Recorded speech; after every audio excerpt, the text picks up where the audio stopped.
उसमें एक वस्तु है हरिर्नाम हरिर्नाम हरिर्नाम ही केवलम, कलौ नास्तेव नास्तेव नास्तेव गतिरन्यथा। इस कलयुग में भगवान हरि के नाम और हरि के नाम ही एकमात्र साधन है। इसके अलावा कोई दूसरा साधन नहीं है, नहीं है, नहीं है।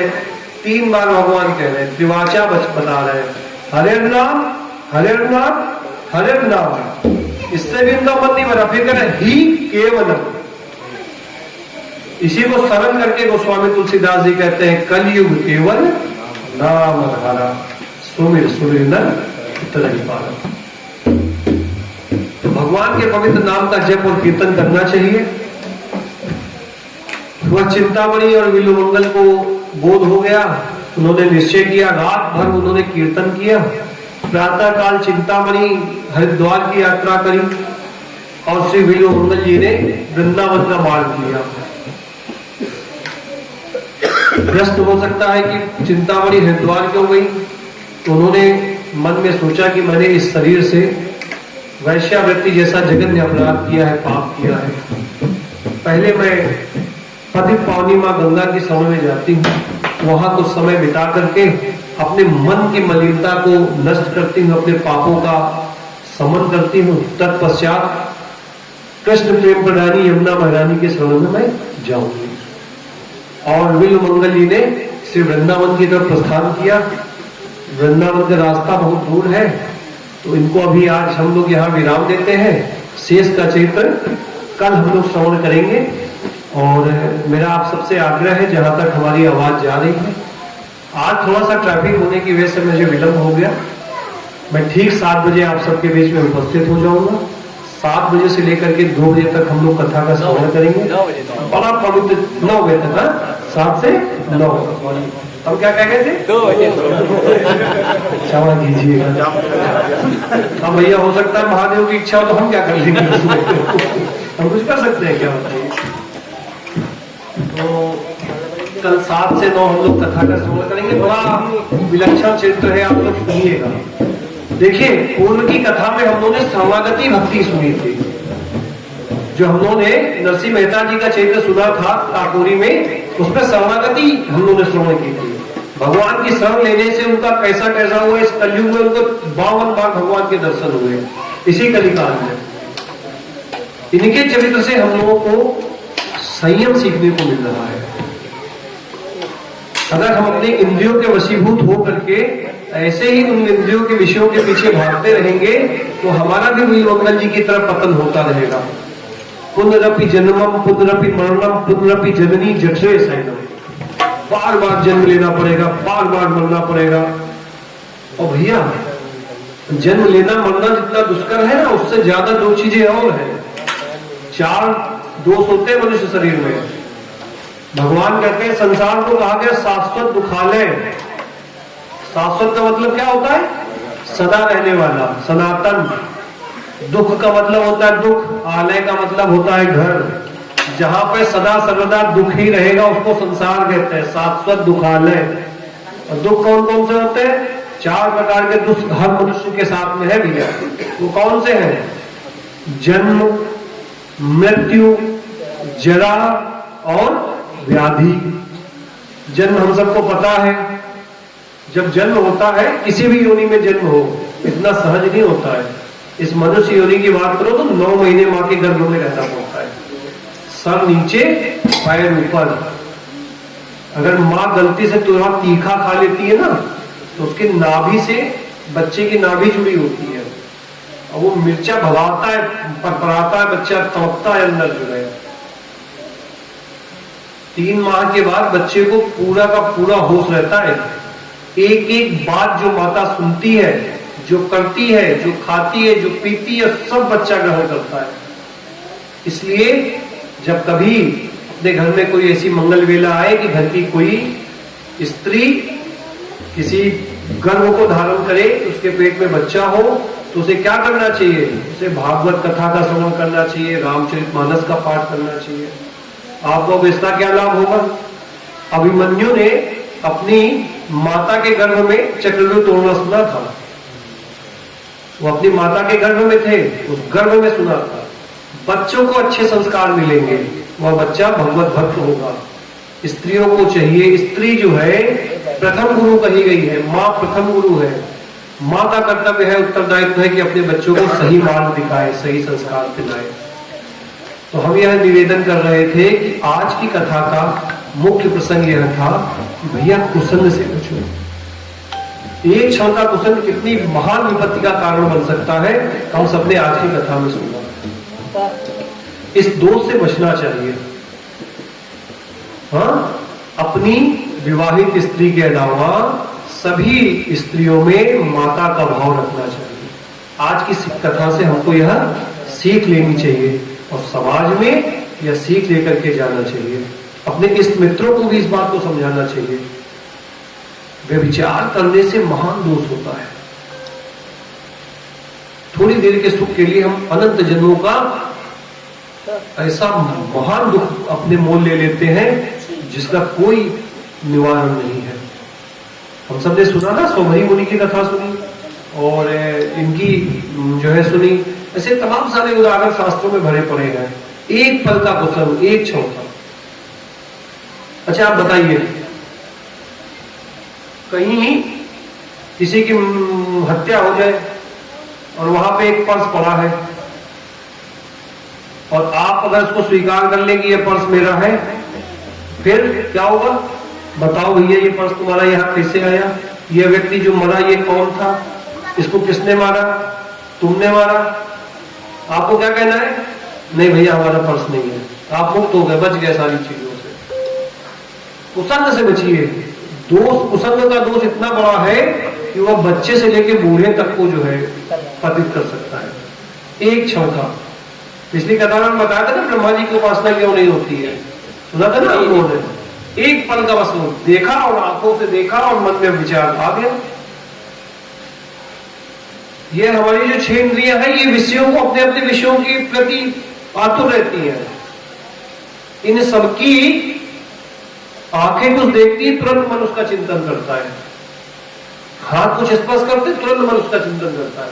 लेकिन हमें क्या करना है? उस मन रूपी रथ की लगाम अपनी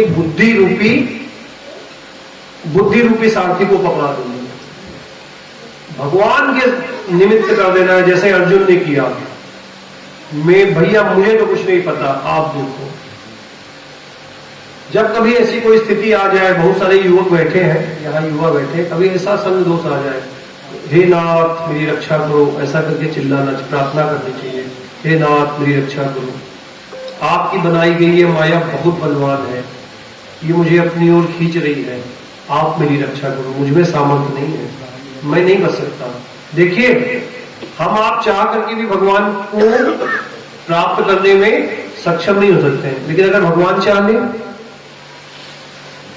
ले तो दादा सिको करके एक राजा हुआ, सुना होगा आप लोगों ने, इतिहास में पढ़ा होगा। दादा सिको राजा के राज्य में एक लाल बाबा करके एक संत हुए, बड़े तपस्वी संत थे। तो एक बार वो जो है लाल बाबा के पास दादा सिको को सत्संग करने के लिए गया हुआ था। तो उसने पूछा, भगवान की प्राप्ति सबसे तीव्र कैसे हो सकती है? तो कहीं भगवान चाह ले तो तत्काल भगवान मिल सकते हैं। तो मेरा समझ में नहीं आई बात। कहीं ठीक है, फिर पीछे समझाएंगे। एक दिन जो है ये दादा सिको अपनी पत्नी के साथ अपने महल की छत पे टहल रहा था और लाल बाबा की खूब तारीफ कर रहा था। लाल बाबा बहुत अच्छे संत हैं, बहुत बढ़िया महापुरुष हैं, ऐसे हैं वैसे हैं। सुनते सुनते जो है, रात्रि का समय था, महल के गेट बंद, छत पे पति पत्नी दादा सिको उसकी पत्नी टहल रहे हैं। पत्नी के मन में आवेश, रानी के मन में आए कि हमें तो अभी उस संत के दर्शन करने हैं। वे अभी दर्शन करते हैं, अरे वो महापुरुष ही अपने उस पर होंगे तो उतना इनको क्या हुआ? कहते सुबह दर्शन करेंगे, सुबह तक मैं जिंदा रहूंगी इसकी क्या गारंटी है? मुझे अभी दर्शन कराइए महापुरुष के। आप इतनी उनकी तारीफ कर रहे हैं, ऐसे महात्मा के तो तत्काल दर्शन करने चाहिए। राजा आज्ञा करी, तुरंत जो है पालकी लेकर के 4 पहाड़ और जो है सिपाही महात्मा जी के आश्रम के बाहर पहुंच गए। महाराज जी आपको राजा ने याद किया, तत्काल चलिए। पालकी पे बैठाया गया, पालकी आई और महल का गेट खोला गया। पालकी लेके कहा छत पे गए इनको। पति पत्नी दोनों ने प्रणाम किया, यथोचित इन्होंने बैठाया। इन्होंने पूछा राजन कैसे याद किया? लेकिन हमारी पत्नी के हृदय में आपके दर्शन की तीव्र इच्छा हो गई, इसलिए आपको आना पड़ा। तो लाल बाबा मुस्कुराए। कहीं आपने उस दिन जो प्रश्न पूछा था कि भगवान के दर्शन सबसे तेज कैसे हो सकते हैं, मैंने उत्तर दिया था कि जब भगवान स्वयं चाह ले। लेकिन आप बताइए, अगर आपकी पत्नी के हृदय में मेरे दर्शनों की इच्छा न होती तो मैं चाह करके भी रात में आपके यहाँ आ सकता था? मुझे अपने आश्रम से आपके यहाँ आता, फिर आपके द्वारपाल गेट ही ना खोलते, गेट खुल भी जाता तो आपके महल में मुझे प्रवेश न मिलता, प्रवेश मिल जाता तो मैं आपकी छत पे कैसे आ सकता था? आपने चाहा तो मुझे तत्काल खींच लिया, बुला लिया यहाँ पर। ऐसे ही भगवान चाह ले तो तत्काल हमें अपने पास बुला सकते हैं, हमें तत्काल उनके दर्शन हो सकते हैं। वह चाहना कैसे उत्पन्न होगी? उसका एकमात्र साधन है भैया, आपके हृदय में चाहना उत्पन्न हो जाए भगवान से मिलने की। विचार करके देखो, यहाँ बहुत सारे साथी हमारे ऐसे हैं जो निरंतर कथा सुन रहे हैं पिछले साल 1.5 साल से। ईमानदारी से बताओ, किसका किसका हृदय ऐसा है जो भगवान से मिलने के लिए तड़पता है? 24 घंटे में एक बार भी, एक क्षण के लिए भी क्या भगवान से याद आती है? ऐसा मन व्याकुल हो जाता है कि नहीं नहीं, आज तो मुझे बाकी बिहारी के दर्शन करने ही करने हैं, आज राधा रमन लाल के दर्शन करने ही करने हैं। ऐसी तड़प पैदा होती है कैसे? ऐसी कथाओं के श्रवण से, साधुओं के संग से, भगवान के नाम का जप करने से। आप जब भगवान के नाम का जप करेंगे, भगवान के बारे में कथाएं सुनेंगे, साधुओं का संग करेंगे, संत महापुरुषों की सेवा करेंगे, उसके फल स्वरूप आपके हृदय में भगवान से मिलने की चाह उत्पन्न होगी। और आपके भगवान कहीं और थोड़ी ना है। भगवान भगवत गीता में अर्जुन से कहते हैं, ईश्वर सर्वभूतानां हृदय तिष्ठति अर्जुन, कि मैं ईश्वर सभी जीवों के हृदय में वास करता हूं। आपके हृदय में जैसे ही चाहना है कि तत्काल भगवान आपसे मिलने के लिए आतुर हो जाएंगे, एक पल का भी टाइम नहीं लगेगा। वह चाहना डेवलप होगी भगवान के नाम का जप करने से, भगवान की कथा सुनने से, भगवान के पावन नाम का कीर्तन करने से। 5 मिनट भगवान नाम का कीर्तन करेंगे, तत्पश्चात हम सब लोग आज की कथा पे हम विराम देंगे। पूरे वृंदावन बिहारी लाल की जय, तुलसी राधा रानी सरकार की जय। जय राधा माधव, जय हो कुंज बिहारी, जय राधा माधव, जय हो कुंज बिहारी, जय गोपी जन वल्लभ, जय हो गिरवरधारी, जय गोपी जन वल्लभ, जय